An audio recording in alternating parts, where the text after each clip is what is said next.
Hello friends, welcome to my channel success ITI classes. दोस्तों, जैसा कि आप लोग को मालूम है, इसी तरीके से डेली हम लोग अपने चैनल पर यूपी पीसीएल टीजी2 एएलपी टेक्नीशियन की तैयारी करते रहते हैं। आज की क्लास में हम लोग देखने वाले हैं बहुत ही इंपॉर्टेंट क्वेश्चन। देखते हैं क्वेश्चन नंबर 1। पूछा गया, ट्रांसफार्मर में निम्नलिखित में से क्या नहीं होता है? प्राइमरी वाइंडिंग, द्वितीयक वाइंडिंग जिसको सेकेंडरी वाइंडिंग बोला जाता है, कोर, उत्तेजक। देखिए, ट्रांसफार्मर की इस तरीके से कोर होती है। क्या होती है? कोर। इसी कोर पर वाइंडिंग की जाती है। इधर एक वाइंडिंग होती है और इस साइड एक वाइंडिंग होती है। अब हम लोग किसको प्राइमरी वाइंडिंग बोलेंगे, किसको सेकेंडरी वाइंडिंग बोलेंगे? देखिए, जिधर हम लोग सप्लाई कनेक्ट करेंगे उधर सेकेंड प्राइमरी वाइंडिंग होगी। जिधर भी हम लोग सप्लाई को कनेक्ट कर देंगे उधर होगी प्राइमरी वाइंडिंग, और जो दूसरी साइड होगी वो होती है लोड कनेक्ट होती है, जिसको हम लोग सेकेंडरी वाइंडिंग बोलते हैं। प्राइमरी साइड किसको बोलेंगे? जिधर हमने सप्लाई दिया, ये होती है प्राइमरी वाइंडिंग, और जिधर लोड होगा उधर होगा सेकेंडरी वाइंडिंग। ये है कोर। इसी कोर के द्वारा फ्लक्स ट्रांसफ़र होता है, जिससे पावर का ट्रांसफ़र होता है। अब हम लोग बात करेंगे कि ट्रांसफार्मर में क्या नहीं होता है। तो देखिए, ट्रांसफार्मर में प्राइमरी वाइंडिंग भी है, सेकेंडरी वाइंडिंग भी है, कोर भी है। क्या नहीं है? उत्तेजक नहीं है। यहाँ पे ऑप्शन नंबर डी सही हो जाएगा, क्योंकि उत्तेजक क्या होता है, जैसे आप लोग पढ़े होंगे सिंक्रोनस मशीन, वहाँ पर क्या किया जाता है कि स्टेटर पर भी सप्लाई देते हैं, रोटर पर भी सप्लाई देते हैं। इसलिए हम लोग सिंक्रोनस मोटर को डबली एक्साइटेड मोटर भी बोलते हैं। तो रोटर पर जो सप्लाई देते हैं वो हम लोग किसी एक्साइटर के द्वारा ही देते हैं, उत्तेजक के द्वारा ही देते हैं। जैसे डीसी शंट जनरेटर, कोई हमारा बैटरी वगैरह से जो सप्लाई देते हैं उसको हम लोग क्या बोलते हैं? एक्साइटर या उत्तेजक बोलते हैं। जैसे हम लोग सेपरेटली एक्साइटेड मोटर या जनरेटर पढ़े होंगे, तो वहाँ पर भी हम लोग क्या करते हैं? उत्तेजक के द्वारा सप्लाई देते हैं। तो आप लोग समझ रहे होंगे कि उत्तेजक क्या होता है, उसका इस्तेमाल क्या होता है, कहाँ पर उपयोग करते हैं। तो आप लोग देख रहे हैं कि ट्रांसफार्मर में कोई भी उत्तेजक नहीं होता है। प्राइमरी वाइंडिंग है, जिधर हमने सप्लाई दिया उसको हम लोग प्राइमरी वाइंडिंग बोलते हैं। क्योंकि प्राइमरी वाइंडिंग इसलिए बोलते हैं क्योंकि सप्लाई हमने दिया, अब उसी वाइंडिंग के अकॉर्डिंग जो होता है पावर, जो होता है स्टेप अप स्टेप डाउन करता है ट्रांसफार्मर। अगर हम लोग को स्टेप अप ट्रांसफार्मर बनाना है तो इधर हम लोग को ज़्यादा टर्न्स लेने होंगे प्राइमरी से। तो इस तरीके से हमारा होता है प्राइमरी वाइंडिंग, सेकेंडरी वाइंडिंग। तो आप लोग समझ गए होंगे क्वेश्चन नंबर 1। देखते हैं क्वेश्चन नंबर 2। एसी सर्किट में अगर प्रतिघात का मान 0 हो तो पावर फैक्टर का मान क्या होगा? देखिए, प्रतिघात को हम लोग रिएक्टेंस भी बोलते हैं इंग्लिश में। दो तरीके के रिएक्टेंस होते हैं। एक होता है कैपेसिटिव रिएक्टेंस, जिसको एक्सी से लिखते हैं। एक होता है इंडक्टिव रिएक्टेंस, जिसको एक्सएल से लिखते हैं। अगर इनका मान 0 हो जाए, प्रतिघात या रिएक्टेंस का मान 0 हो जाए, तो पावर फैक्टर का मान होता है 1, या इकाई जिसको बोलते हैं। इसको इकाई भी बोला जाता है। इसका ऑप्शन नंबर ए सही हो जाएगा। अगला क्वेश्चन देखिएगा, क्वेश्चन नंबर 3। स्टार कनेक्शन में उदासीन तार किसके सामान्य या कॉमन पॉइंट से लिया जाता है? देखिए, स्टार कनेक्शन और डेल्टा कनेक्शन दो तरीके के कनेक्शन होते हैं। इस तरीके से एक कनेक्शन होता है। देखिए, एक कनेक्शन ये होता है, इसको हम लोग बोलते हैं स्टार कनेक्शन, और एक कनेक्शन ये होता है, इसको हम लोग बोलते हैं डेल्टा कनेक्शन। तो स्टार कनेक्शन में तो हम लोग को उदासीन या न्यूट्रल तार जो होता है मिल जाता है, लेकिन डेल्टा में कोई उदासीन या न्यूट्रल तार नहीं मिलता। तो स्टार में जो न्यूट्रल पॉइंट मिलता है यहीं से मिलता है। ये जो तीनों वाइंडिंग दी हुई है ना, इसी के कॉमन पॉइंट से हम लोग न्यूट्रल को ले लेते हैं। तो यहाँ पे क्या होता है, यहाँ से हम लोग को एक न्यूट्रल मिल जाता है, न्यूट्रल वायर, और बाकी जो 3 दिए हुए हैं फेस वायर होते हैं। तो इस तरीके से हमारा स्टार कनेक्शन होता है। तो स्टार कनेक्शन में जो उदासीन या न्यूट्रल ले रहे हैं हम लोग, वो कहाँ से ले रहे हैं? 3 वाइंडिंग के कॉमन पॉइंट से ले रहे हैं। Option number C. अगला क्वेश्चन देखिए, क्वेश्चन नंबर 4 में बोला गया स्टार कनेक्शन में लाइन धारा फेज धारा से होती है। देखिए, स्टार कनेक्शन जो अभी हमने बनाया इस तरीके से आप लोग देख रहे होंगे, ये होता है स्टार कनेक्शन। इसमें क्या होता है, यहाँ पर हमारा एक होता है न्यूट्रल, जैसा कि अभी हमने पढ़ा है इसके बारे में। ये हमारा होता है न्यूट्रल, ये फेज होता है। तो इस तरीके से हमारा स्टार कनेक्शन होता है। अब देखिए, ये जो फेस है, इसमें जो करंट जाएगी इसको हम लोग बोलेंगे फेस करंट। इससे जो करंट जाएगी, लेकिन अब एक फेस ये हो गया। देखिए, दो फेस के बीच में जो करंट होता है इसको हम लोग लाइन करंट बोलते हैं। एक फेस और एक न्यूट्रल, यहाँ से जो करंट मिलेगी यहाँ पे हम लोग को लाइन करंट मिल जाती है। तो आप लोग समझ रहे होंगे, दो दो फेस के बीच में जो वोल्टेज मिलेगा, देखिए यहाँ से हम लोग वोल्टेज की बात करें, दो फेस, एक फेस ये है, एक फेस ये है, दो फेस के जो वोल्टेज होगा उसको हम लोग बोलेंगे लाइन वोल्टेज, और एक फेस में जो वोल्टेज होगा उसको हम लोग बोलेंगे फेज वोल्टेज। तो आप लोग समझ रहे होंगे।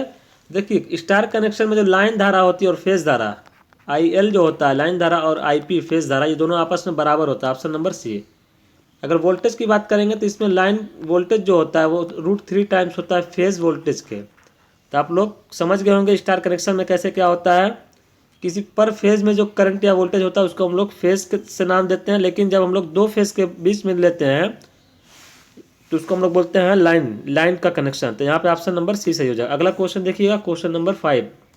शिखर मान से आरएमएस मान का अनुपात क्या कहलाता है। देखिए शिखर मान को हम लोग बोलते हैं, शिखर का मतलब समझ रहे हैं, पीक मान, मैक्सिमम मान। शिखर मान को हम लोग मैक्सिमम मान लिख सकते हैं। आरएमएस मान, आरएमएस का मतलब होता है रूट मीन स्क्वायर मान, जो रेशियो होता है उसको हम लोग क्या बोलते हैं, उसको हम लोग बोलते हैं पीक फैक्टर। क्या बोलते हैं, पीक फैक्टर। पीक का मतलब होता है मैक्सिमम। देखिए ऊपर मैक्सिमम है तो मैक्सिमम बटे में आरएमएस, इसको हम लोग क्या बोलेंगे, पीक फैक्टर। ऑप्शन नंबर है। अगला क्वेश्चन देखिए, क्वेश्चन नंबर 6। यदि एक सिंक्रोनस मोटर की फील्ड को क्या कहिए, अंडर एक्साइटेड हो तो पावर फैक्टर का मान क्या होगा। सिंक्रोनस मोटर है, अभी हमने इसके बारे में बताया था कि इसको हम लोग डबली एक्साइटेड मोटर भी बोलते हैं, क्योंकि इसकी स्टेटर पर भी सप्लाई देनी होती है और रोटर पर भी सप्लाई देनी होती है। तो दो सप्लाई जब हम लोग दे रहे हैं तो इसको हम लोग डबली एक्साइटेड मोटर बोल देते हैं। तो यहाँ पे पूछा है कि फील्ड अंडर एक्साइटेड है। देखिए अंडर एक्साइटेशन का मतलब होता है इसकी जो एक्साइटेशन दे रहे हैं हम लोग रोटर पर, अंडर एक्साइटेशन है। तीन तरीके की कंडीशन होती है, या तो अंडर एक्साइटेशन होगा, या तो ओवर एक्साइटेशन होगा, या तो एक होता है हमारा नॉर्मली एक्साइटेशन। तो देखिए अंडर एक्साइटेशन में जो हमारी मोटर होती है सिंक्रोनस मोटर, वो लैगिंग पर काम करती है। Option number A. अगर ओवर एक्साइटेशन होता है तो लीडिंग पर चली जाती है। अगला क्वेश्चन देखिएगा, क्वेश्चन नंबर 7। एक ट्रांसफार्मर में फुल लोड पर ताम्र हानि 1600 वाट है, तब आधे लोड पर ताम्र हानि क्या होगी। देखिए किसी भी लोड पर जो कॉपर लॉस निकालते हैं उसका फार्मूला होता है H² into copper loss at full load, ये होता है।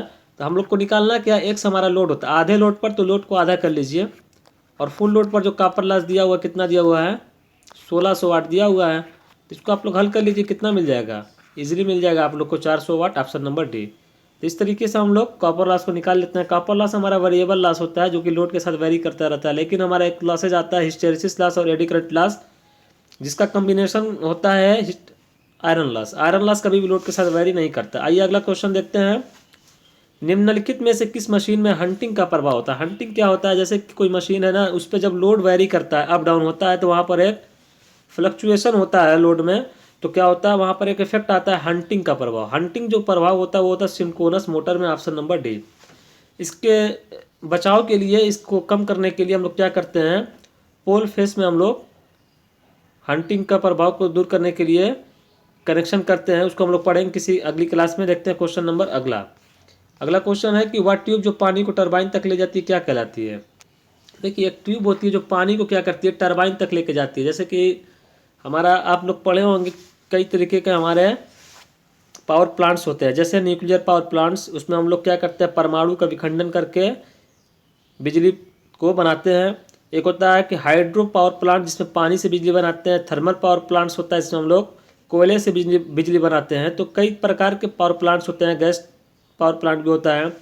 तो कहने का मतलब यहाँ पे देखिए पानी की बात किया गया, तो ये हाइड्रो पावर प्लांट्स में होता है। हाइड्रो पावर प्लांट्स में क्या होता है, इस तरीके से एक हमारा होता है, इसको हम लोग बोलते हैं पेन स्टॉक, स्टील का बना होता है। यहाँ से जब सर्ज टैंक वगैरह होता है यहाँ पर, और यहाँ से जब हमारा पानी रोक करके यहाँ से नीचे आता है, यहाँ टरबाइन लगी होती है, घूमता है, बिजली बनी, सब प्रोसेस होता है। हम लोग पढ़ेंगे कभी अपनी क्लास में डिटेल में। तो देखिए यहाँ से जो पानी आता है ना, इसी के माध्यम से आता है, इसको हम लोग क्या बोलते हैं, पेन स्टॉक बोलते हैं। Option number C. Penstock जो होता है किस चीज़ का बना होता है, वो स्टील का बना होता है, ताकि मैकेनिकल स्ट्रेंथ इसकी बरकरार रहे। देखिए अगला क्वेश्चन और आज का लास्ट क्वेश्चन है, क्वेश्चन नंबर 10। पूछा गया कि परावर्तित प्रकाश तथा आपतित प्रकाश का अनुपात क्या कहलाता है। जैसे कोई हमारा सरफेस है, इस पे जो मान लीजिए कि प्रकाश आ रही है, प्रकाश की किरणें आ रही हैं इस तरीके से, तो जो आ रही हैं तो इसको हम लोग क्या बोलेंगे, आपतित प्रकाश। क्या बोलेंगे, आपतित प्रकाश, ये आने वाली किरण। अब जितनी आई वो सरफेस पे, आप लोग प्रकाश चैप्टर पढ़े होंगे क्लास 10th में, वहाँ पे क्या होता है कि जितनी भी किरणें आती है उसमें से बहुत सी किरणें जो होती है परावर्तित हो जाती है, इस तरीके से रिफ्लेक्ट हो जाती हैं। कुछ तो एब्जॉर्ब हो जाएंगे लेकिन कुछ रिफ्लेक्ट हो जाएंगे। तो इन दोनों का जो रेशियो होता है उसको हम लोग क्या बोलते हैं, उसको हम लोग बोलते हैं reflection factor. Option number A. जो परावर्तित प्रकाश है और आपतित प्रकाश है, देखिए ऊपर लिखेंगे हम लोग परावर्तित, और नीचे क्या लिखेंगे, परावर्तित प्रकाश बटे में आपतित प्रकाश। अब इन दोनों का जो रेशियो होता है, अनुपात होता है, उसको हम लोग रिफ्लेक्शन फैक्टर के नाम से जानते हैं। तो यहाँ पे ऑप्शन नंबर ए सही हो जाएगा। अगला क्वेश्चन देखिए, आज की क्लास में इतना ही। क्वेश्चन नंबर 10 तक हमने कंप्लीट किया है। अगर क्लास पसंद आई हो दोस्तों तो हमारे चैनल को सब्सक्राइब ज़रूर कर लीजिएगा। क्लास को लाइक भी कर दिया करिए दोस्तों अगर क्लास पसंद आती हो तो।